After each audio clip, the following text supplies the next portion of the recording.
껍빗단리 한번 보겠습니다. 껍빗단리라고 되어 있는데 이게 지금 껍빗단이라는 게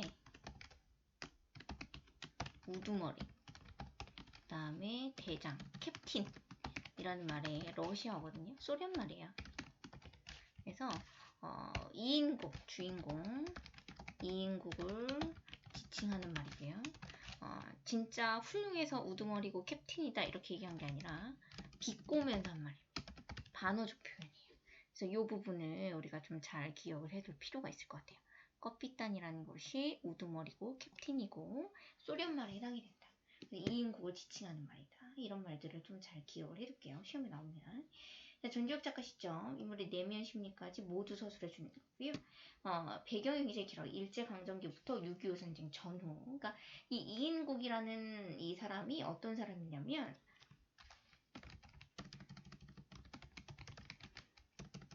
이인국이라는 사람이 주인공이고요. 시대의 흐름에 자신을 바로 변화시켜요.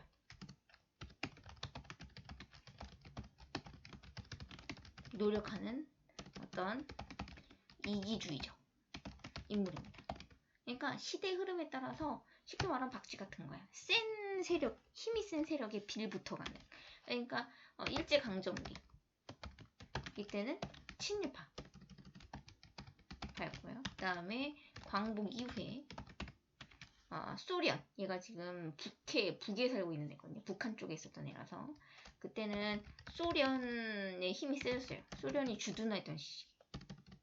소련 주둔 시기에 소련하고 힘, 그쵸? 친소파, 그러니까 소련과 친해지어서 힘을 키우려고 하고요. 그러면서 월남 이제 북으로, 남으로 내려오거든요. 그때는 이제 미국이 힘이 세졌죠. 그지? 그래서 친미파가 돼요. 그래서 그 상황에 맞게끔 자기가 그 당시 힘이 센 권력, 그런 애들과 친해져가지고 내 권력도 높이려고 하는 그런 기회주의적이고 이기주의적인 사람이에요. 그러니까 나라를 위한 어떤 희생정신 이런 거 없어요. 그러니까 이 껍빗단이라는 게 좀 특별한 게 우리가 교과서에서 보게 된 일제강점기나 뭐 전쟁을 배경으로 한 소설의 대체적인 내용이 뭐냐면 일제강점기 사실 저항운동 하신 분들, 그래서 나라의 어떤 이익을 위해서, 나라를 위해서 희생한 사람들의 이야기를 많이 다루고, 그 다음에 전쟁에 대한 소설은 대체적으로 전쟁 속에 놓인 우리 민족의 아픔, 이런 게 조금 초점을 맞춘단 말이에요. 근데 이 작품은 좀 독특한 게 뭐냐면, 이런 어떤 비판받아야 되는 사람들의 모습을 보여준다는 거죠. 자, 그래서 시대와 상황에 따르게 변신하는, 그죠? 기회주의자. 그죠? 그 다음 변절해서, 변질이 아닌, 자, 이익을 추구하는 그런 인간형에 대한 비판 의식이 나타나는 거다. 역순액적 구성이라는 것이 이 소설의 가장 큰 특징 중에 하나고요. 잘 기억하셔야 돼요. 풍자라는 건 비판한다는 얘기고요. 그 다음에 부정적인 인물인 이인국 박사를 향한 비판적 거리를 유지한다. 그러니까 이인국 박사에 대한 따뜻한 시선 이런 게 없다는 얘기예요. 자, 그럼 한번 봅시다. 지금 현재 시점인데 이 현재 시점은 뭐냐면 브라운 박사, 그러니까 월남 이후에 그 미국 대사관인 브라운 박사를 만나러 가기 전의 이야기예요. 수술실에서 나온 이인국 박사는 응접시 소파에 파묻이듯 깊숙이 기대에 앉았습니다. 그는 백금으로 되어 있대요. 백금으로. 그죠? 백금. 그러니까 금이라는 거니까 뭐예요? 이 사람의 어떤 경제적 능력 이런 것들을 보여준다고 할 수 있죠. 부유함을 드러내는 거고 이마에 땀을 닦았습니다. 자, 등골에 축축이 밴 땀이 잦아 들어감에 따라 피로가 스며왔어요. 2시간 20분의 집도. 수술을 한 거죠. 위장 속의 균종 적출. 황제는 아직 혼수 상태에서 깨지 못하고 있습니다. 수술을 끝낸 찰나 스쳐가는 육감, 그것은 성공 여부의 적중률을 암시하는 계시 같은 거죠. 그러니까 수술을 끝내고 나면 이거는 성공했다, 실패하다 이런 감이 온다는 거죠. 그날 웬일인지 뒷맛이 꺼림칙해. 그러니까 성공했다라는 느낌 별로 없어. 그는 항생제 의약품이 그다지 발달하지 않았던 일제시대부터 개복 수술의 최단 시간을 잘 알겠나요? 배를 자르고, 열고 수술하는 최단 시간의 수술 실력을 갖고 있대요. 그러니까 뛰어난 능력의 의사인 거예요. 그죠? 그래서 뛰어난 수술 실력을 지니고 그걸 회상해봤다 그랬어요. 맹장염이나 포경수술 그 정도의 것은 약과입니다. 그거는 간단한 수술이라는 거죠. 젊은 의사들에게 맡겨버리면 그만이고요. 대수술의 경우 그렇게 방임만 할 수 없습니다. 환자 측에서도 대개 원장이 직접 집도를 조건부로 입원시켜요. 자, 그는 그것을 자랑으로 삼아왔고 스스로 집대하는 쾌감을 느꼈어요. 그러니까 환자들이 뭐냐면 이인국 박사가 술을 직접 집도해주냐 해주지 않느냐 이거를 따진다는 거죠. 왜냐하면 그 사람이 실력이 있다라는 걸 알고 있으니까. 그리고 본인도 그런 거에 대해서 환자가 자기를 찾고 있다라는 거에 대해서 쾌감을 느꼈다. 자부심을 가지고 있다라는 거죠. 그의 병원 부근은 거의 한 집 건너 병원이랄 정도로 병원 밀집지대예요.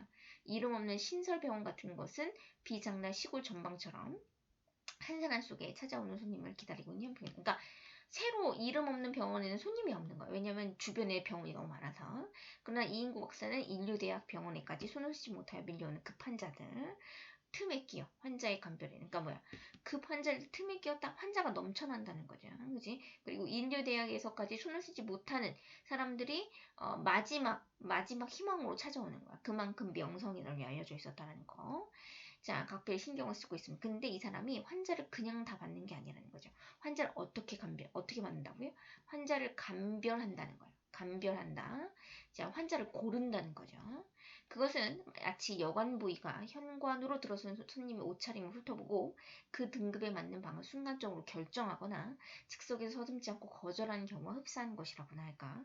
이인구 박사의 병원은 두 가지의 전통적 특징을 가지고 있습니다. 자, 전통적 특징이라는 것이 뭐냐? 나오네요. 먼지 하나 없이 정결하다. 이게 첫 번째 특징. 그 다음에 치료비가 어때요? 비싸다라는 것이 특징이라는 거죠. 자, 전통적 특징 두 가지가 나와 있네요. 그는 환자의 초진에서 병에 앞서 우선 그 부담 능력을 감정하는 게 무슨 뜻이에요? 환자가 얼마나 위독하냐, 치료를 할 수 있느냐 이런 걸 보는 게 아니라 환자가 이 부담 능력, 경제 능력을 판단한다는 거죠. 그지?